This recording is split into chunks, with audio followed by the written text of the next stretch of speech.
News that I just received. Like,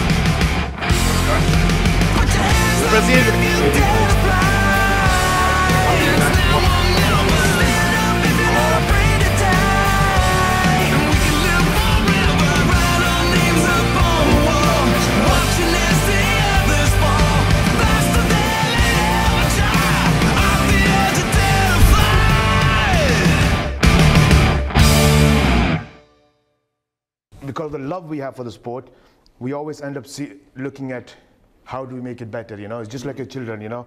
You look at them, you're not saying that, oh, my son is the best. Yes, to my friend I say that, you know, but I'm looking and saying, how do I improve that kid better, you know? Right. Like, how do I stop him from drawing on my neighbor's walls, you know? So I'm always looking at how to make that kid better. And I think that's the love His Highness had for the sport, and we had for the sport, and we saw that, and we want to see how to make it better.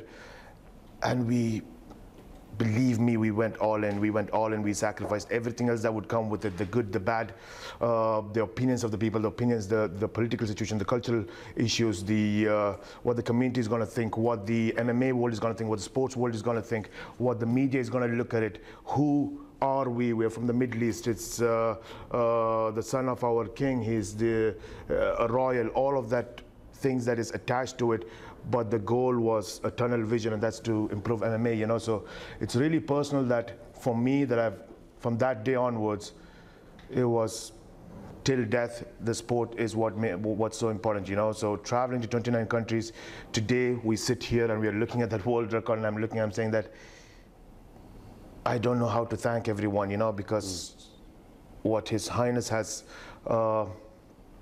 believed in and went all in to change it. But you look at the 29 countries, that means there was 29 partners, there's 29 federations, there's international federations, there is God knows how many fighters from 82, 83 different countries. It's a lot of people, the fans, the media platforms, and everybody that supported us to making us reach where we are today. And I don't know if many of them knows what is the meaning of this record, you know, and this has everything to do with how we are bringing the MMA community together, knowing the people around the world, and finding the people with the same goals, and having this chat that let's all join together and change mixed martial art from an event business to a sports business. We don't have to wait for YouTubers to come and fix our sports. We don't need another doctor. We don't need believe me, we don't need any slapping contest to be added to our brand. We are mixed martial art. We are the coolest sports that exist out there. We are the toughest athletes that exist out there. We are the highest level of human being that we can think of achieving. That's mixed martial art. Who is the greatest fighter in the world? Who is the greatest human in the world? And that virtue called bravery, I mean, that's what we are trying to define in a human being, you know, and that is mixed martial art ultimate goal, I feel like. And we're trying to find that out in, you know, which human is going to be at that level. And the people who are considering themselves at that level are competing against each other.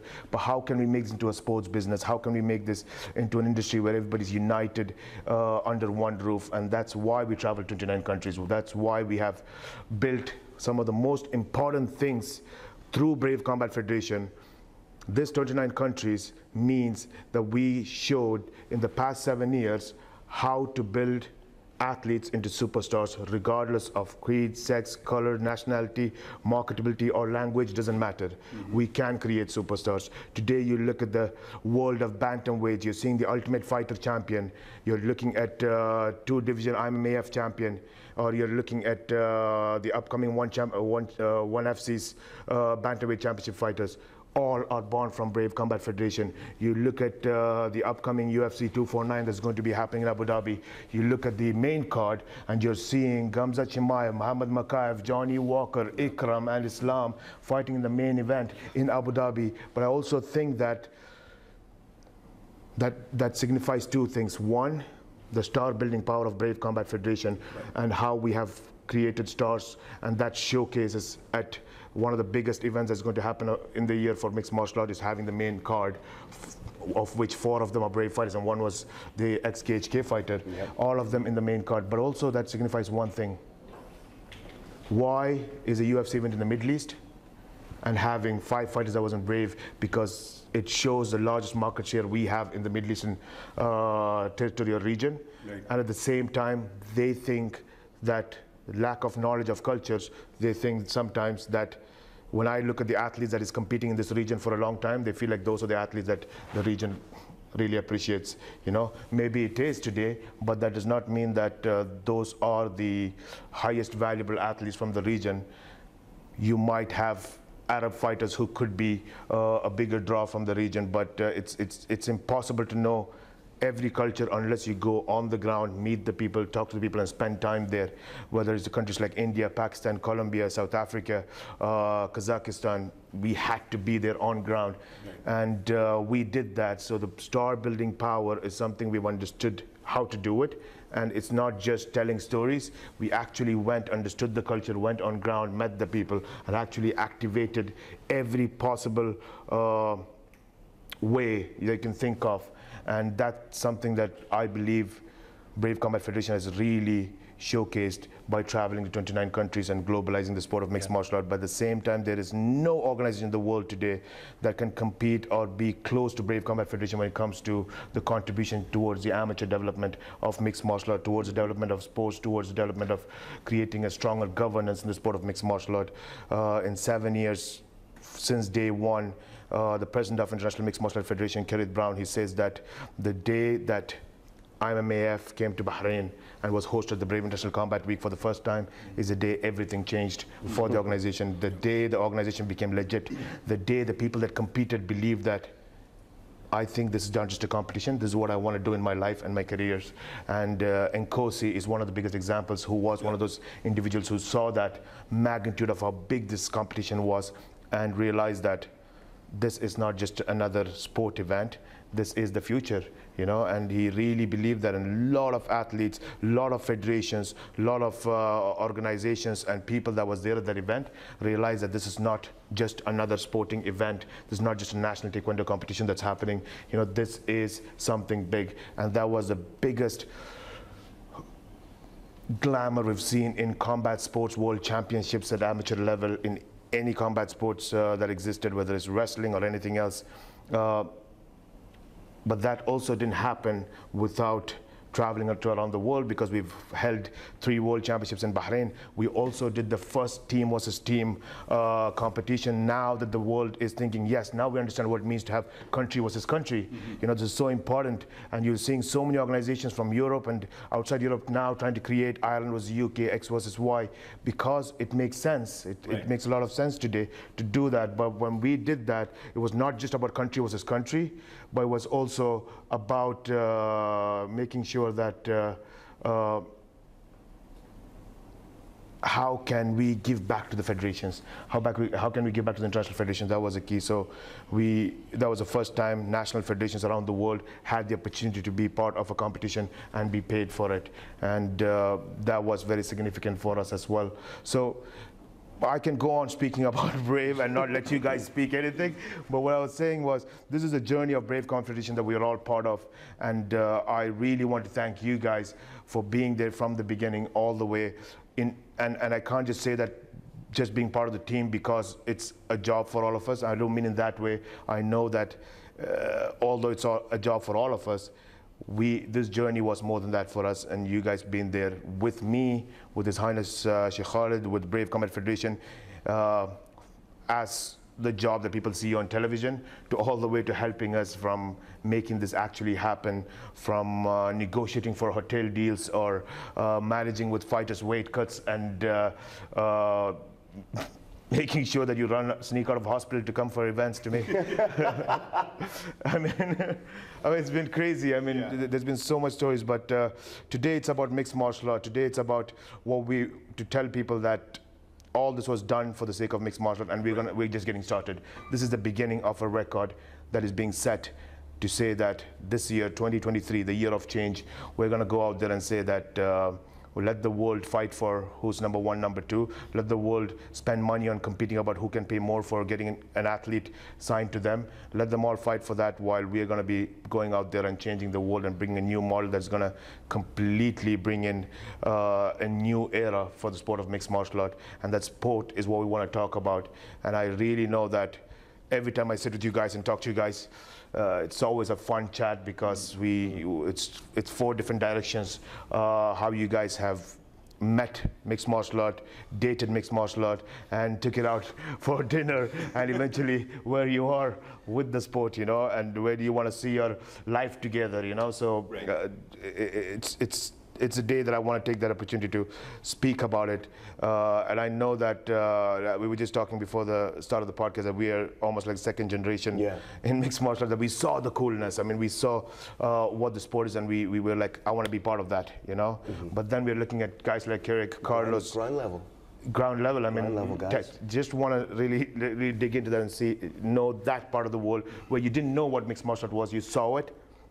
You didn't know what will happen 15 years after, but you just saw. And how did that love at first sight or that relationship start? Did you know at the time, Kirik? Did you know at the time that you'd stumbled upon, well, not stumbled upon, but did you know at the time that this is going to be the biggest sport in the world? Or what were your initial thoughts, feelings? Before I battle all myself, I wanted to add one more thing for Brave Nation to what the Hawk said. Hawk told the truth. He said, just set a world record of 29 countries. France being the 29th. But that's only half the story. Brave takes the world, has taken the world of fighting to 29 countries, but Brave has also taken fighters from 80 some countries to these places. There's been 73, this will be 74, there's been 73 main events. Of those 73 main events, 10 have been headlined by a Frenchman. And MMA was illegal in France up until about 3 years ago. Right. So Brave has this rich history. Now it's finally been capped by coming to France, but it has a very long, rich history of helping MMA in France when it really desperately needed it. When you literally, if you were a professional fighter in France, you couldn't even fight in your home country until 3 years ago. So Brave doesn't just have this world record history of coming to nations, it's also got an extraordinary record of taking fighters from countries all over the world, and I had to say that. In every country that we visit, we maintain a long-lasting relationship with, so everybody wins, not just the fighters, but the businesses, the economy, and that relationship is forever. I wanted to add too, because of the loyalty and the direction and vision of you and His Highness, it starts from the top, and everybody in Brave is so loyal to the core, from the fighters to the announcing team to all of the staff, more than any other organization in the world, because it's fighters that understand fighters and respect what we've all been through and done to get there. It's just been an incredible path. Doing this in less than 7 years, where it took the UFC 30 years to do, is just unbelievable. I mean, it's really, really incredible to have that, effort of going to a new country and putting on an event. People don't realize how difficult that actually is. I mean, it is a project all in itself, and to keep doing that and expanding and giving opportunities to the fighters who deserve it. I mean, that's what Brave's all about. Well, for me, it comes down to one core ethos and one word. It's belief. And I think everybody that has been involved with Brave Combat Federation from the outset has that belief in the product, in the vision, in what we're doing. And we wouldn't be here if we didn't have that belief. Brave 16 was my first show in Abu Dhabi, and I knew that it was something special right from the get-go. We met you at Brave 13. 13, yeah, I was at 13 as a fan, but professionally, my first show was 16, and I haven't missed a show since. And every show, I get that childlike enthusiasm, that excitement, knowing that we're going to see something special, that we're part of something special, that we're part of something progressive. And I think that's what's so important. We're not in that state of almost stasis where you're happy with where you are, you're happy, you're content, and this is your little box. It's always progressive. There's always that next step. No one is ever resting on their laurels. No one's ever happy being like, okay, this is us, we found our niche. It's always, what can we do next? What can we do better? Where can we go? Who can we partner with? Who can we help? How can we progress not just the brand, but the sport? And that's what I love so much. It's not just the secular ethos of what can Brave do, it's what can Brave do for the sport. Exactly. And that is what I love so much about being part of Brave. Yeah. I mean, you've been a fighter, right, Phil? I mean, Yeah. but that's the thing, right? I mean, I've started my career. My relationship with MMA was the same thing as a fighter, and I want to. There was nothing else. There was no vision behind it. There was no bigger picture. It's just that I loved the sport, and I want to be a fighter. And the moment you take that seriously, I don't know how it was for you. I really want to know that, because when I knew that I took it seriously was when I decided to quit everything else around me that would give me an opportunity to make a living in life, which is education, going and working with my dad in his business. I cut everything around me, friends, relationship, all of that, and isolated myself to one goal day and night for the next 9 years, and that was train, eat, sleep, and learn MMA. When I realized I would rather go to training than go out on a date with a girl, Yes. that's when I realized. That's when you knew. That's when I realized MMA had me. MMA is the one constant in my life from around the age of 14 when I saw my first show. MMA has been the one constant, reliable element in my life. And that's scary as well, because that's why I was saying that when I cut everything off and I went into, and that moment happened that, oh shit, this is it. it's a eureka moment, isn't it? Yeah. And you're like, this is it. And then you start thinking more mature, right? And you're like, okay, now since nothing else exists in me, I can't go back and fall back to anything else now because I've cut everything off. This is it. This is it. I have to make it, you know? It's a scary realization. Yeah, I have to make it. And that's when I sit down and we start thinking, okay, if you don't, there's coaching, there's other areas that we can look into. And then you start thinking about the industry a little bit more, you know, and that's the first time I started thinking about MMA as an industry and looking at what are the other opportunities you can become, you can be in your life if you go through this path. What happens if you break your knee tomorrow and you can never recover from it? What's next? So for me, it was always that I started looking at the industry and then realized all these challenges that we're talking about in mixed martial art today, that fighters pay, the challenges that the fighters are facing, and I always looked at them and said that how do we fix this? You know, either you leave that part of the business and go into something else that is more lucrative, you know, but then you start thinking about the industry. I think from a fighter's perspective, that is that moment which happened to me. But did you have that moment where you started looking at today you are one of the best at what you do? It was an injury for me. It was okay. It was an injury. It was I had a fairly serious knee injury, and on a show I was meant to be fighting on, so I couldn't fight on the show, and they asked me if I would do commentary. Now, before that, I want to go back a little bit, but have you ever had that moment where you're watching a UFC or you're watching a fight and you say something, then 2 seconds later Joe Rogan says it, and you're like, I might actually know what I'm talking about here. Right. And you start seeing little things, but then I did commentary for that show, and I was like, there's such a huge world outside of just competing. Right. You can contribute to the sport that you love potentially for the rest of your life, and not just that maybe 10-year window of competition when you're an active fighter. So you realize that I can be a productive, again, like I said previously, a progressive element of this sport, right, not just through fighting.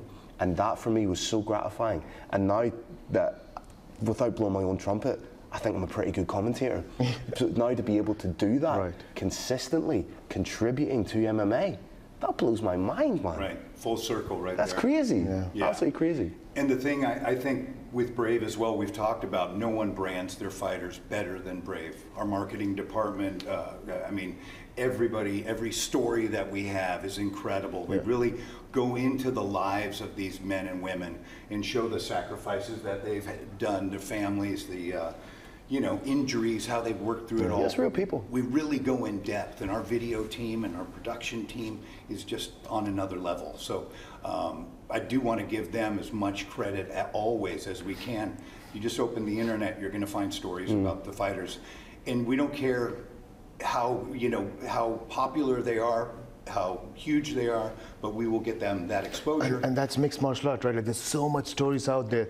And we're just sitting yesterday and we were talking about it, and I was talking to some of my partners on a Zoom meeting, and we ended up speaking about mixed martial art more than actually the business part of things. And I was telling them that, you know, how important the media department, and that's what when we're talking about the industry, of mixed martial arts is so much bigger than just being a fighter, you know, and that's where we look at me like, you know, everybody in the industry is suffering, you know, and it's not, there's a small amount of people that's actually enjoying the fruits of mixed martial art. Although the sport has globalized so much and the interest is there, not everybody around the world can actually benefit from mixed martial art because we are not having the economy of the sport under one roof. And which is exactly when I was discussing about how we transitioned from one job to another job within the same industry. You start thinking about the industry and you're like, okay, there's more to it, but then you're looking at more to it and you're like, the thing that first pops into your head is, how do I go into that job and capitalize on what exists? It's not a natural process. Even if I have skills, I still have to find a way to capitalize on what's happening in the industry. Not that I could be better at somebody else and be recognized because there's a system that I can follow. In every part of the sport, mixed martial art industry, that's the same situation, you know. And when you spoke about the storytelling, why we really give a damn about storytelling is because it matters, whether he's from mountains of Dagestan or from the winter cold of Kyrgyzstan or from the deserts of Arabia. It does not matter where you're from. You have a story. If you cannot say that in English language, does not mean that the story should be hidden. It should be spoken out, should be heard, and should be told by the best voice of the organization. And when that person and that story is told by our production team and called by the two amazing competitors, and when they walk in and your roaring sound calls their name, I'm getting goosebumps right now just thinking about it, you know. I mean, that's it. That is the best way of telling the story, right? And we need that to be told for every athlete that's out there from anywhere in the world. And this is why I also feel like media industry in MMA is so important and it's so crucial, but they don't realize it because they're doing the same struggle that we as a fighter or the fighter that transitioned to be in a more sustainable position in the industry is doing. So you have media in India, in Indonesia, Middle East, Colombia, Brazil, everywhere around the world there's MMA media, and they're all struggling, and there's no one who would understand the struggles of MMA media better than Kirik. I mean, you've been the first person to start the mixedmartialarts.com. I mean, it can't get better. It's not like, it's not the names that could associate with this is the mixedmartialarts.com, and you started that, and that's part, and again a place where I feel like the sport organically grew.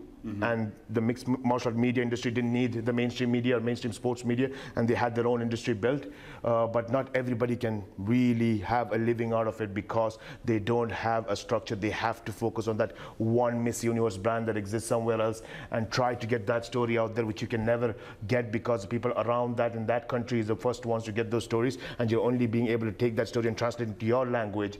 That might be a little bit more relevant, but you're never going to be the first person who's going to get those information and news, and you'll always be the second best media company, and you're just going to be making sure that you're just feeding the people who don't understand English in your language. I mean, that's what's happening to the media industry, but I feel like when you have a structure, it doesn't matter you are Marca from Spain who's giving you the best information about La Liga, and maybe the Premier League will not get those information, but it doesn't matter. Premier League, the English sports media has their own Premier League to worry about, which they're not going to get information in Marca from, you know. So the industry exists, the sport exists in each country, and it is an ecosystem, a national ecosystem that built a global ecosystem. And I think that is what's more important for MMA media, that they don't see it today. So, you know, you had that journey coming up, and I want to really know where you see MMA media today and how can there be a better future for the media sector within the industry itself. I know from a very great deal of personal experience and from a lot of personal connections that the MMA media, the state of MMA media right now online is terrible. My understanding is that the state of media in general, not just online, is terrible. But there's an implosion. There's some of the major mixed martial arts oriented websites like Bloody Elbow now doesn't have a parent. It was told by the parent company, buy, you're on your own and try and make it on your own. There's a bunch of others like that.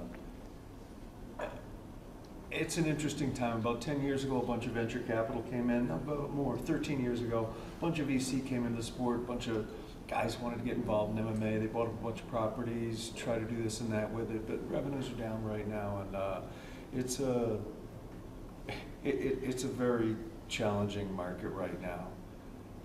But I wanted to jump back to something that to me is more interesting, which is the history of MMA at the very beginning of it. It's not well known, but in the 70s I was doing martial arts, and there were multiple attempts at doing mixed martial arts event. A guy named Tommy Lee had his World Series of Martial Arts in Hawaii. He brought in all these fighters. You could fight with no rules. They put them in a boxing cage, and some guy named Teddy Lemos won. Big Hawaiian, used to spar with Muhammad Ali. A guy named Fred Hamilton in Harlem, New York, used to have no rules fights, and he organized people up according to their zodiac sign. Battle of the Zodiac. Wow. Who else was there? There was Aaron Banks, another guy in New York. He was in. He sold out Madison Square Garden. He had his Oriental World of Self-Defense, and he would have a judoka versus a wrestler, but he would make the wrestler wear a judo gi so that the judoka could still do things. Pretty boxing. He had a man versus a woman, 200-pound male kickboxer versus a little lady. He had all kinds of these mixed matches. And there was a few others too. Who else was there? They'll come to me. Oh yeah, Count Dante. Do you guys know who Count Dante is? He used to have ads in the back of every comic book when you were a little boy in America for "I will teach you the deadly art of kung fu." He had something called the Taunton Death Matches. It turned out to be the Taunton Bloody Nose Matches, but supposedly they were fighting to the death there. So anyways, in the 70s, over and over and over again, no rules events were held, and nothing ever came of them. It never... hardly anybody but me even remembers it happened. And then in '93, we got a flyer at my gym. There was no internet, so it was an actual letter, a mail thing, saying we're holding a no rules tournament in Colorado. Do you have anybody that would like to compete in it? And I'm like, this is just another one of these stupid things that doesn't count. I never answered it, never, just read it, threw it away. Because there had been so many of them, and they were inconsequential. Right. But a friend of mine had some money. She owned a condo. We all gathered at her condo. It was $14.95. And I thought it was probably going to be pro wrestling. And then the promotion of it seemed like pro wrestling. And then Gerard Gordeau comes out against Taylor Tooley. And he kicks him in the head, and I'm like, tooth comes out. Oh, this is real. So the next day we ordered Horion's tapes, and I opened up the first MMA gym in Massachusetts. So you just answered the question I asked you about a half hour ago? Yeah. Okay. I was thinking about getting back to it, yeah. So but you knew at the time that this was something, because you've been there from day dot, you've been there from the inception. I have to be honest, I was really dubious about jiu-jitsu at first. Really? We bought all these tapes, $250 or something. Bought them the day after, called them up with a credit card number, bought them the day after UFC won. But when I got them, it was all passing the guard. And I'm like, who knows guard? Why should I learn to pass guard? This is absolutely ridiculous. This makes no sense whatsoever. Why should I learn a martial art to defend against your martial art? Like, it didn't make sense to me. But when did it click though? I learned in time. One of my partners, a guy named David Roy, was more diligent than I was. And I played judo before. I wrestled for years and years. And after a couple of months, he goes, well, let's go. And I'm like, sure. Touched hands, and he triangled me. No, it was an arm bar. And then he did it again and again and again. And about the 6th time, he arm barred me. And he's little. It's like 140 pounds. This jiu-jitsu stuff actually works? I was like, okay, I get it now. Right. It took me a couple of months. That's pretty cool. Getting back to the media again, what you were saying, one thing that we've noticed the entire time is that you as the president will meet, when we go to these countries, you'll meet with the media of India, of Pakistan, of some of these places that are just kind of getting newly acquainted with mixed martial arts, and really inform each one of them and take the time to meet with them, which is really impressive to spread the good word. Yeah, I mean, if you hear the stories of the beginning of mixed martial art, one thing that was for sure is that media, the mainstream media, was not really interested in mixed martial art. I mean, they were more, let's say, anti-promoting rather than promoting the sport, right? Yeah, it wasn't even in the paper like the LA Times or ESPN until just a few years ago. And that's why the MMA media industry broke out and started their own structure and their own industry within the sport itself. Had to become its own media. Exactly. There was nobody else was going to speak the right thing, So today does not matter. We still, if we get the opportunity to sit down with the mainstream media and have that conversation with them and get that opportunity to educate them, it's just, I don't want to waste that. I want to sit down and talk to them about what mixed martial art is. Even today, when we had the first press conference in France, I think a lot of mainstream media just realized at that time that there's a lot of Olympic martial arts that is involved in mixed martial art. So these basic things is sometimes the mainstream media or sports media does not realize that when you love these Olympic martial arts that's existing in Olympics, and when you see them all in one sport, what would you consider that sport to be, But at the same time, you have to still talk to the mixed martial art media as well, because they were forced to create their own media industry, and it grew as fans. That does not mean that they really understand the sports world. Correct. And I think that's where the challenge or the transition is not there even till today, is that they look at it and they think this is how mixed martial arts should be. There cannot be any change to this. Any change that comes into this sport that we understand so much, and somebody tries to teach us about the sport more than we know as the media, I think I'm going to take offense to it, and I'm not going to accept it, And I think that's where the real challenge comes in. And we have to constantly try to explain that it's not just about who has raised more funds into the sport of mixed martial art. When you're talking about the business of mixed martial art, talk about who's raising more funds. Okay, if mixed martial art business is in the fundraising business, where we're racing about who can raise more funds, and we don't have to really care about who can make more sustainable business and who can make profit out of their business. If that doesn't matter, and you think that that's what we should be promoting, then you should also think of the end goal, that one day when all of this fundraising crashes, who's going to suffer? You as media platforms, you as commentators and TV talents, you as gym owners and fighters. Everyone in the industry is going to suffer, because nobody would ever want to put $1 into the sport again, And we have to be worried about that. We have to look at the future and say that as media, we have the responsibility to go out there and tell the truth and to speak the truth and educate people at the same time. And I feel like there's almost like that Big Shot movie that's going on right now.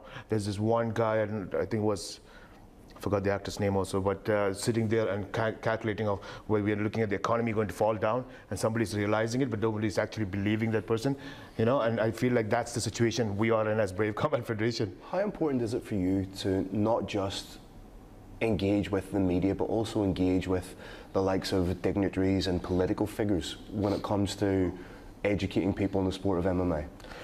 Yeah, I think we need all the help we can get when we are building the sport, and because it is today a very big sport. It is the fastest growing sport in the world, the fastest valuation in any sports business we have seen till today. The fan base is growing at a very fast pace, and we're talking about one of the youngest fan base in any sport that's out there. We're all older than the sport that we have competed in, or that we coach, or that we announce, or we commentate on. That's Absolutely, crazy. yeah. That's crazy to even think about. So it's such a massive sport. So to be able to do all this for that sport, it's not easy, and that's why traveling to 29 countries was a big factor, because we had to do the practical hands and dirt work and not just sit in our comfort zone and think that we know the rest of the world.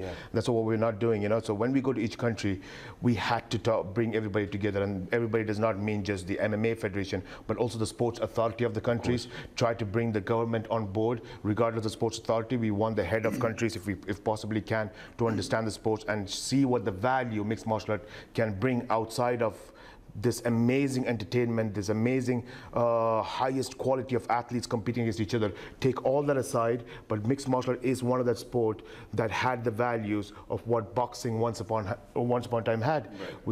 I always keep saying that today, if I ask my parents who's never watched sports in their life, if I ask them about a football athlete, a soccer athlete, or a cricket athlete, they don't know anything. But if I ask them who Muhammad Ali and Mike Tyson is, they know. But they've never watched a fight of Muhammad Ali or Mike Tyson. They don't know which weight class they fought in. They don't even know what's their fighting style.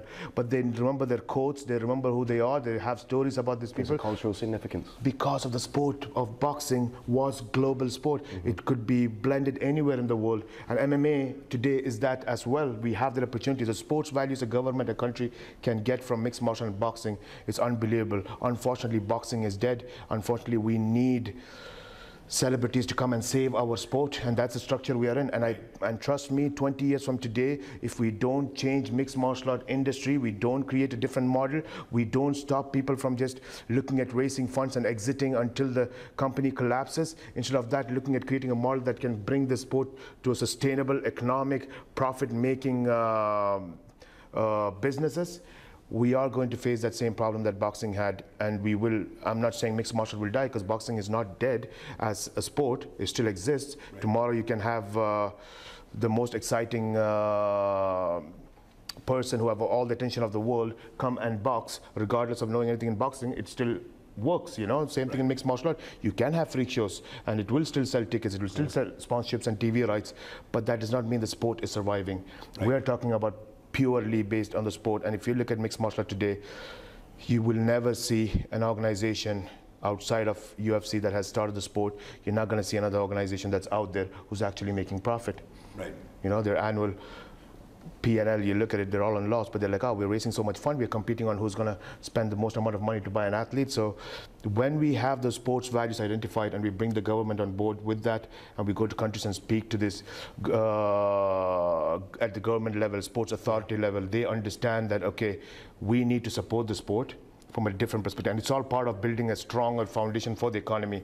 And that's what I said, we could have brave travel around the world, but the reason why we bring the government on board is to legitimize the sport, one, two, to empower the national federations. And educate as well. Absolutely. I think we're still in the process of education when it comes to, there's still a lot of misconceptions about what mixed martial arts is. True. Right. And I feel that when you are able to reach out to these people, because, well, you're so informed in the sport and you're very eloquent, when you're able to sit down with people and you can educate them on what the sport actually is, I think you can change a lot of those misconceptions or preconceived notions that people in authority figures may have. I mean, Middle East is one of the biggest examples, right? I mean,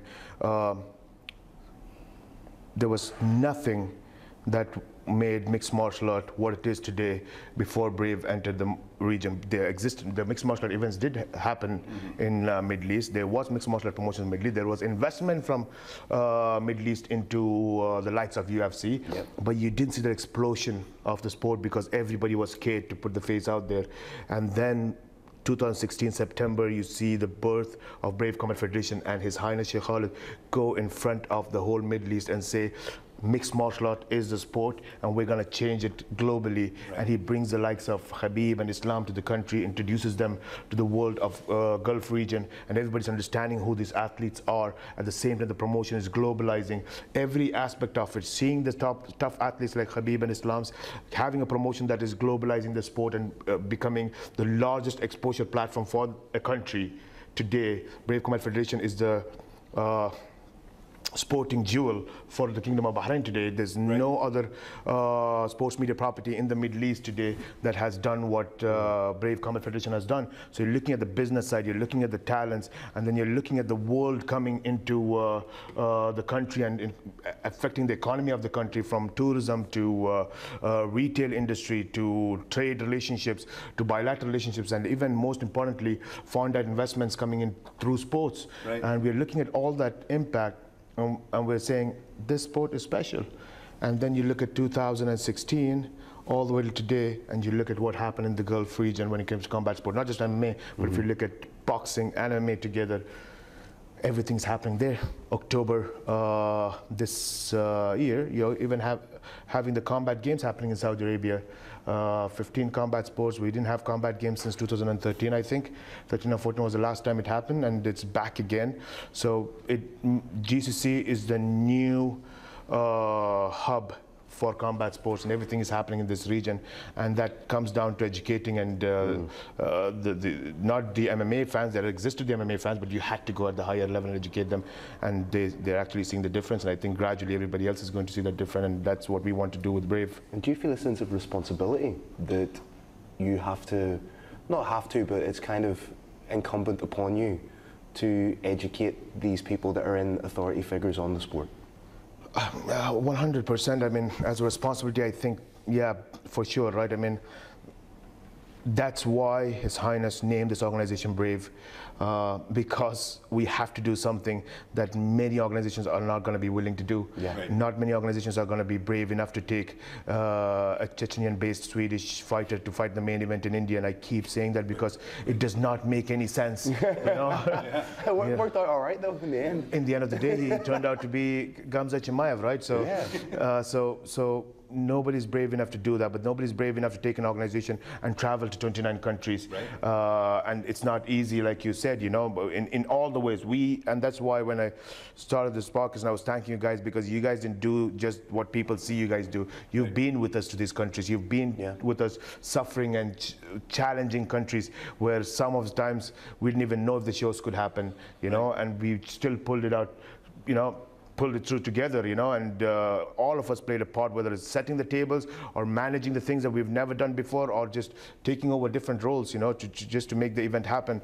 So we've seen all that struggle. So that's why the name Brave exists, because we're doing something that is for the cause more than a brand. It is not just investing. We always say that to all the people and partners that come on board, whoever put money and invested the time, finances, or anything into Brave, they were not investing in a brand. They were not investing in just a company. They were investing in change. They were investing in innovation of the sport of mixed martial art, and that's sports development. That's the biggest thing, you know. So it is something that we're really, really proud of, and I feel like that is the ultimate thing that Brave, which we believe is going to change the mixed martial art sport, but in any way, as long as you're fighting for a cause, whether we achieve it or we don't achieve it, the whole journey is meaningful. And the whole sport improves. 100%, yeah, definitely. You know, we had talked about, you know, country versus country for worldwide bragging rights, and not only are countries lining up to work with Brave now because they know the benefits that they're all going to get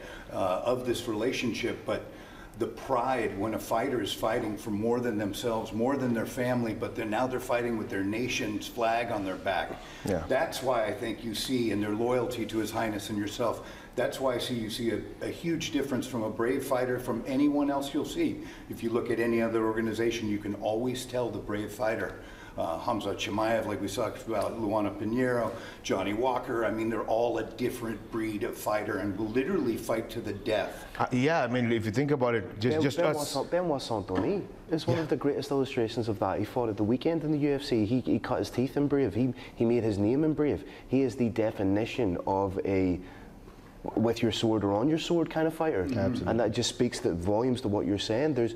There's something different about guys that have competed in Brave that then maybe go on to the likes of a UFC or something, but you can tell who a Brave fighter is. And people know them better, right? Because that's the beauty of just cultural exchange that we have in Brave, that we really, like just us, like me personally, I could say that every time we have a podcast, a Hawks Corner, we sit down before the event and we talk about it, and then Kirik jumps in and tells you the background of what that fighter comes from, like Kubanza, and Kirik starts telling you the story, what was happening behind him. I'm like, you know, I would have never known that. Even if I was watching MMA every single day, all the organizations that's out there, I would have never known about that story, about that culture from Congo. I wouldn't have known that, you know. DRC, what Kubanza is doing, I have no idea. But when you said that, now it's in my head. I will never forget it. I know that story. And that, similar to that, we know multiple other stories from athletes from different other countries. And otherwise, we'd be just sitting. And, you know, it's like I always say, a lot of countries that I know of, it comes from soccer, because you watch football and then it's universal. Yeah, especially the cities as well, because when you have the clubs are named after some of the cities. So when you hear these names, and you're like, yeah, I know the city, you know. But I think it's taken one step further with MMA today. For me personally, just sitting with you guys and hearing your commentary, having this chat, that I've learned so much about the depth of just not the name of the countries or cities, but the culture and the stories behind, and that itself is so much more than just enjoying fights, you know. I mean, this is what these athletes are doing when they come into Brave, carrying their flag like you mentioned, but also literally sharing their culture and letting people know where I come from. Right. I think we're showcasing these countries. Absolutely. So it's an incredible thing for them as well. And as for us breaking the record, it's amazing, but it was never really on our radar. We just followed our passion, and it just happened within the system of what we were doing. So not to show that we did it, we're showing it can be done. And it's helping out the world of mixed martial arts and all of the warriors out there who want to get involved. The opportunities now are greater than ever, and that's been paved greatly by Brave. I think to follow on from what you said, yes, we showcase the country, but we are probably the best in the world at showcasing the fighter. We craft the narrative of who this fighter is as a human. Yep. We give you the scope to invest in who this fighter is outside of the cage. Yeah. And I think that is such a beautiful thing that we can do that. Right. We let you know why this fighter is fighting, what he's fighting for, what makes him tick, who and what they are outside of the cage. Right. What so challenges they had growing exactly, up. so that on a human level, you can invest in this fighter. For a guy that's maybe watching Brave for the first time, you know, we reach out to every fighter, and we don't just get their record, get their height, their age, we find out why they want to fight. And so if you're watching Brave for the first time and you're listening to myself and Kirik give you that information, you're thinking maybe, yeah, that's my guy. I can relate to that. Yeah. He's gone through something that I've gone through. He's experienced something that I've experienced. I can invest in that guy. And by humanizing the fighter, you make him more accessible. Right. And by making him more accessible, people then invest in that fighter. Right. And I think Brave do that better than any organization. Like the co-main event of Brave CF74 with Vladislav. I don't know if you know this, but he's a four-time world champion. Where's Sam? How many times? 4 times. Oh, shout out to Sam Brett, the best matchmaker in the business. Absolutely. Sam. He's so excited about the 4-time. Has he mentioned it? Has he? I think so. I think.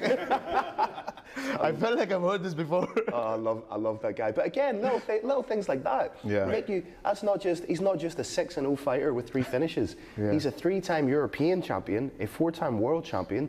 If you're looking at that on paper, you're like, okay, this guy is special, not just in the scope of MMA, but he's a special combat sports athlete. So you then invest, and there's something thinking, I want to watch this guy fight, and he's a southpaw as well. Wow. Which I think adds such an intricate little bit of diversity, and he's recently fallen in love with his big left hand. Last fight, big overhand with the left, knocked his opponent out. He's realised that he has knockout power in his left hand. But do you think that most of these guys that come from a wrestling background or grappling background, they're all southpaws? Because it's easy to shoot from there. And not only are there a lot of great wrestlers southpaws, but wrestlers develop knockout power. Because they had like Dan Henderson, Johnny Hendricks. Chuck Liddell was a wrestler. Yeah. People forget Chuck Liddell started as a wrestler at Cal Poly. Sprawl. Yeah, sprawl and brawl. No one could take him down. Yeah, so the wrestlers, guys that are really guys that are really good in that kind of realm, develop knockout power. So that's what has me very interested about Vladislav Rudnev as well. I'm excited for that fight. But guys, really thank you from the bottom of my heart for making this day happen, where we have traveled to 29 countries. Thank you for leading the way with His Highness. I mean, and carrying out his vision to a T. Just an honor to be part of this, you know. Yeah, I mean, myself the same way from day one. I know the guys as well, but it's like, you know, we've just had that clear focus and mission that we wanted to help and change the landscape of mixed martial arts and help the sport. Period. That was it. And now everybody's, you know, gaining and becoming more opportunities all around because of it. True. Fantastic. Now, all congratulations to His Highness Sheikh Khalid bin Hamad Al Khalifa. Believe me, this is just the beginning of something big that's going to come in the coming years, and I can't wait, and I'm so excited that we're finally going to see all the hard work and all the sweat and all the sacrifice that all of us has put together, and all the fans and partners that's been around the world supporting us and being part of this journey and appreciating what we're doing. I think there's going to be much more bigger things coming up in the coming years, and it's going to be literally backing everything that we've said of what we want to do for this industry of mixed martial art. And I'm just excited for it, but I can't stop but look back on a day like this and think what we've gone through, you know, and none of this would have been possible if it wasn't for that one man who decided to believe, have faith, understand, and be hands-on, on the ground, leading, supporting, advising, and making sure that in good ups and downs are with the sport of mixed martial art, and have that goal that it is about the bigger purpose and give us that cause to be fighting for. So now, thank you to His Highness. Congratulations to leader him. I've ever seen in my life. 100%, absolutely, Yeah. no Changed question more about lives it. than any man I've ever met in my life. Absolutely, and yeah, I think let's get started. It's in few hours. We're gonna make that history happen. Yeah. Watch the 4-time combat sambo world champion. How many times? We're gonna clip that one. We're gonna clip you do that, not me. That's gonna get clipped. No, thank you guys. Thank you. Pleasure, brother. Thank you so It's much. been amazing. Thank you. Honor. And we feel like we're just getting started. too. Absolutely, absolutely. We're done. We're supposed to get. We missed camera. I'm gutted Sam wasn't there for that. Do you guys want to do a little challenge? So I have a few, I think maybe this is between Phill Okay. and Shahid.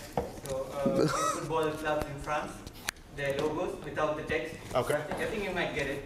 Okay. We'll have a look. Yeah, we'll have a look. Maybe you want to add Damn it, it's a farmer's league, but yeah, sure. Okay, so I'll just show you. You said soccer, I go, Where's the door?